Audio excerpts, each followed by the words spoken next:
And Crawford, I thought, had a wonderful speech last night in front of her supporters. And this is just some of the things she said last night in regards to this, I would say, a little shocking just because of the wide range that she won by. Have a listen to what she had to say last night about democracy. So today, Wisconsinites fended off an unprecedented attack on our democracy. That's right. Our fair elections and our Supreme Court. And Wisconsins stood up and said loudly that justice does not have a price. Our courts are not for sale. Yes, that is for sure. Donald Trump would like our courts to be for sale, but they are not. Crawford is a good woman, a family woman, a very good judge, and she's going to do a wonderful job. This is the part where I smiled a little bit because this is where Crawford talked a little bit and mentioned Elon Musk, maybe not by name, but have a listen to this. Someone who watches out for people. But I've got to tell you, as a little girl growing up in Chippewa Falls, I never could have imagined that I'd be taking on the richest man in the world.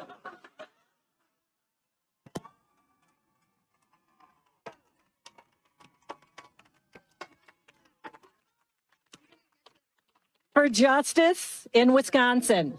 And we won.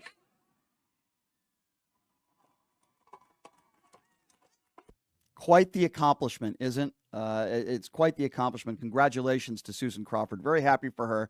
And I'm glad that there was such a large turnout, too. There was a huge turnout. So if MAGA Republicans want to use the term mandate, this was a mandate on Elon Musk, particularly. Maybe not as much as MAGA as it was Elon Musk. Because as you know, Elon Musk looked like the idiot that he is, wearing the cheese head in Wisconsin, offering the $1 million and trying to buy votes. And guess what? This time it didn't work. This time it didn't work. And Hakeem Jeffries was on MSNBC yesterday. And here are his thoughts on how decisively Wisconsin rejected Elon Musk. Have a listen to what Hakeem Jeffries had to say about this. And rejecting the extremism, the outrageous behavior of this administration and their effort to harm everyday Americans. As you look at the Wisconsin result, this was something I did not expect to be discussing with you during this hour tonight. We expected this to be a closer race. We expected the call to come much later in the evening. We saw Elon Musk personally go out there. We saw him hand $1 million checks to voters, trying to literally buy the election right there in Wisconsin. What does it tell Republican members of the House of Representatives who are counting on Elon Musk to get them reelected? It's time for them to walk away from this unelected, unpopular, unhinged, and un-American billionaire puppet master. Elon Musk was just rejected decisively by the voters of Wisconsin. He tried to spend his unlimited resources to buy a state Supreme Court seat in Wisconsin, and it failed spectacularly.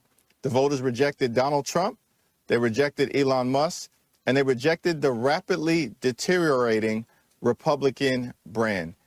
We have to continue as Democrats to make it clear to everyday Americans.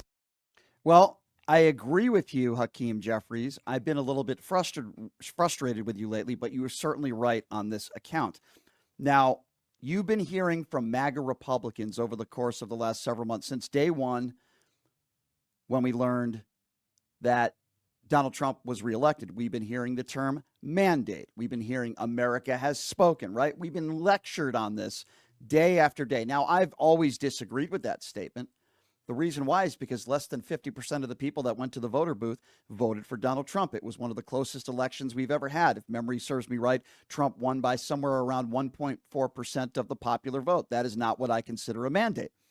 But then Scott Jennings, being the imbecile that he is, a complete douchebag on CNN, is asked that very same question. Anderson Cooper asked him, Do you think this was a referendum on Elon Musk, which I think is a very fair question. And I think you could make the case by how wide of a margin Susan Crawford won by that, yes, this is a referendum. Listen to Scott Jennings do what he does best, curl himself into his MAGA Republican coward pretzel and basically say no. Listen to the response and listen to Anderson Cooper's question and Scott Jennings' BS.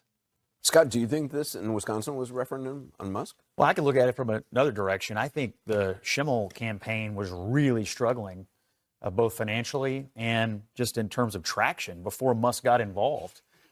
He may have actually, given whatever boost he had late. But it didn't solve for the issue that the Republicans have, which are these low propensity voters and trying to get them to turn out for things that are not Donald Trump. You heard Elon Musk, I think correctly, try to tie a vote in the Supreme Court race to much larger, macro political issues, but it wasn't enough. And so that is an equation the Republicans have to solve for. I don't think it's going to be an issue in 28, but look, you got a midterm between now and then. It will be an issue in these midterms, and that's something the party strategists are going to have to deal with. Yeah, do you hear that response? You don't hear him say that it's a mandate.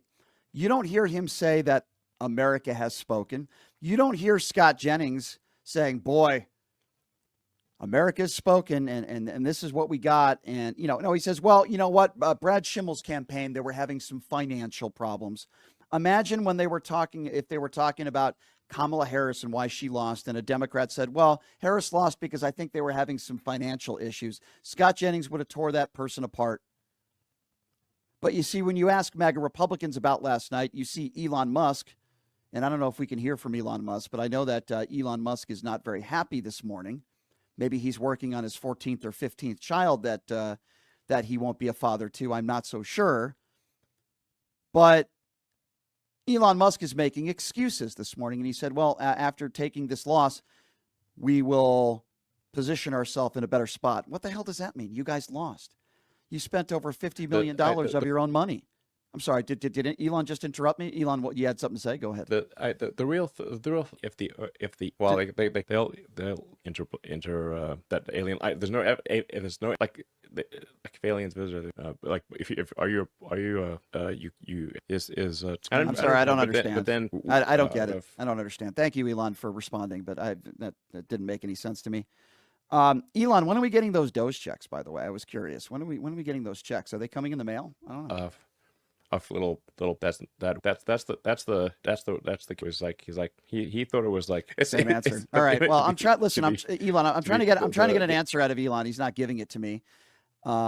Maybe we'll get back to Elon and we'll see what he has to say. But Elon, I do think this was a mandate. I really do. I think this was more of a referendum on you. What do you have to say about that? We could it's the like it's like the new there's a yoke it would all right you just you lost okay, so back to business here. This is the way some of these MAGA Republicans are responding to this. So after spending years attacking Biden for inflation, right, again, years, they still blame Joe Biden for inflation. You still hear it. I want you to listen to how Fox Business News is now making it sound like inflation is perfectly fine amidst Donald Trump's tariffs, which we will be getting to today. Have a listen to how Fox Business News is handling this tariff news and the fact that American consumers are spending more money because of Donald Trump's tariffs that are being implemented, yet they've been attacking Biden for years. Have a listen to this. Again, everybody's tightening the belt. Everybody's trying to figure out how to save money here and there, and that's just the natural game. And we teach this all the time on the Ramsey Show. Yeah. Listen, it's a roller coaster. Mm-hmm. You only get hurt if you jump off amid the ride. Be smart. If you got to pull back for your vacation this year because times are a little tighter, fine. Save, plan, and you just can't be the sky is falling looking at the headlines every day to decide how I'm going to live life. Again, everybody's tightening. Are you kidding me? Are you kidding me? A roller coaster? Is that what he just said? Don't worry, guys. Listen, if you have a vacation, just take a break and don't go on vacation and save your money. Listen, it's a roller coaster. It goes up and down. Every single day that I've been doing this show, And every single day that I've been on the air since Joe Biden took office, they blame Joe Biden for everything. They blame Joe Biden for inflation and everything else. Every single day. But you see, when Donald Trump takes office and gas prices are up, I think they're up 63 cents across the country. Gas prices are up. Inflation is up. The war in Ukraine is still ongoing, sadly. And then the Israel-Palestinian conflict, we know that that has not come to a halt, and ceasefires have been broken there. But it's a roller coaster. So when Donald Trump is president, the excuse is, well, guys, it's a roller coaster. Let's just bear with it and let's get through it. But when a Democrat is in office, it's all Joe Biden's fault. Because these idiots have no credibility. And let me tell you something. Some might say, well, you're making a big deal than this is. No, this is a big deal, what took place in Wisconsin. This is a big deal. Because it's not just the fact that Susan Crawford won. It's the wide margin that she won by, which I think is extremely important. And this is a referendum on Elon Musk.